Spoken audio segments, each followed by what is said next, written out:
Setelah penetapan hasil pemilu 2024 oleh KPU Rabu malam, proses selanjutnya bergeser ke Mahkamah Konstitusi jika terdapat permohonan perselisihan hasil pemilu. Informasinya akan disampaikan jurnalis Metro TV Rona Marina langsung dari Gedung Mahkamah Konstitusi Jakarta.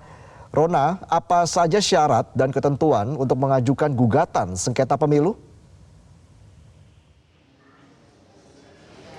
Ya, baik Reza, terkait dengan kesiapan dan juga tahapan sengketa pemilu atau PHPU pada pemilu 2024 ini memang dimulai dari praregistrasi, pasca registrasi dan juga praputusan. Di mana hingga saat ini pihak dari MK ini sudah melantik 737 orang yang merupakan gugus tugas untuk menyelesaikan sengketa pemilu dan mereka sudah bekerja per hari ini atau satu hari pasca penetapan hasil pemilu oleh KPU semalam. Dan memang selain itu dari pihak MK juga sudah menyiapkan terkait tidak hanya regulasi saja namun sarana dan prasarana dan juga sumber daya manusia termasuk dari segi keamanan untuk mengantisipasi adanya kericuhan atau adanya aksi massa di depan gedung MKRI.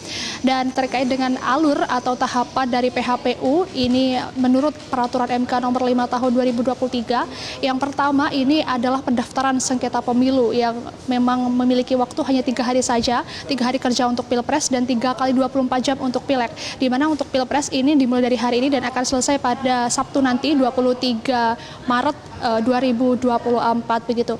Dan memang pada tadi pagi ini pasangan dari kubu nomor urut 1 Anies Baswedan Muhaimin Iskandar sudah ada perwakilan yang mendaftarkan secara resmi terkait dengan peserta penggugat pada pemilu 2024 ini atas dugaan adanya kecurangan pemilu. Kemudian untuk Sabtu besok pada hari terakhir ini akan ada kubu atau perwakilan dari kubu pasangan calon nomor urut 3 Ganjar Pranowo Mahfud MD yang juga akan melaporkan ke sebagai penggugat atau mendaftarkan diri sebagai penggugat ke Mahkamah Konstitusi atas dugaan kecurangan pemilu yang TSM atau terstruktur, sistematis dan juga masif. Kemudian untuk tahapan yang kedua, ini nanti akan ada pencatatan permohonan dan pemohon dalam e-BPRK yang akan dilaksanakan pada 25 Maret mendatang.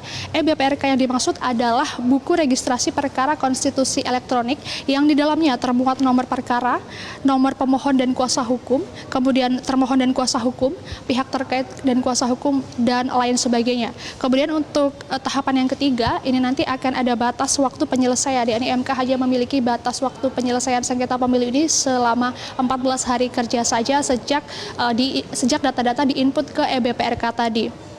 Kemudian untuk tahapan yang keempat ini adalah pemeriksaan dan pengesahan alat bukti pada tanggal 28 Maret 2024. Yang mana berkas-berkas yang sudah distorkan pada pendaftaran hari ini nanti dapat digunakan untuk selanjutnya begitu. Dan mengenai pemeriksaan alat bukti ini nanti bisa berupa surat atau tulisan, kemudian keterangan saksi, keterangan ahli, kemudian keterangan para pihak dan lain sebagainya. Kemudian untuk tahapan yang kelima ini adalah masa sidang yang akan berlangsung pada tanggal 2 hingga 5 April 2024. Yang mana pada masa sidang ini nanti pihak penggugat dapat membawa seluruh bukti dan juga saksi-saksi untuk membongkar adanya dugaan kecurangan pada pemilu 2024. Dan dari pihak MK ini memberikan fasilitas terkait tempat untuk sidang ini ada di gedung 1 MK, lantai 2 dan lantai 4. Kemudian untuk tahapan yang keenam ini nanti akan ada rapat permusyawaratan hakim atau RPH dan pengambilan keputusan pada tanggal 8 hingga 15 April 2024 mendatang. Dan RPH ini akan membahas surat-surat perkara, kemudian perkara dan juga keputusan atau finalisasi putusan yang akan diberikan. Dan RPH ini memang berlangsung secara tertutup yang wajib dihadiri oleh minimal 7 hakim dan akan dipimpin oleh Ketua MK, Wakil Ketua MK dan juga hakim yang ditunjuk. Kemudian untuk tahapan terakhir atau tahapan yang ketujuh adalah putusan hasil pemilu. Ini akan terlihat pada tanggal 16 April 2024 mendatang, yang mana pada putusan ini nanti akan berlaku terkait apakah gugatan yang sudah dilayangkan oleh pihak penggugat ini akan diterima separuhnya atau diterima beberapa atau justru malah diterima secara keseluruhan. Dan sebagai informasi Reza, untuk besok ini pihak dari Partai Nasdem ini akan mendaftarkan diri sebagai penggugat untuk dugaan kecurangan pada Pileg 2024. Demikian Reza, kembali ke Anda di studio.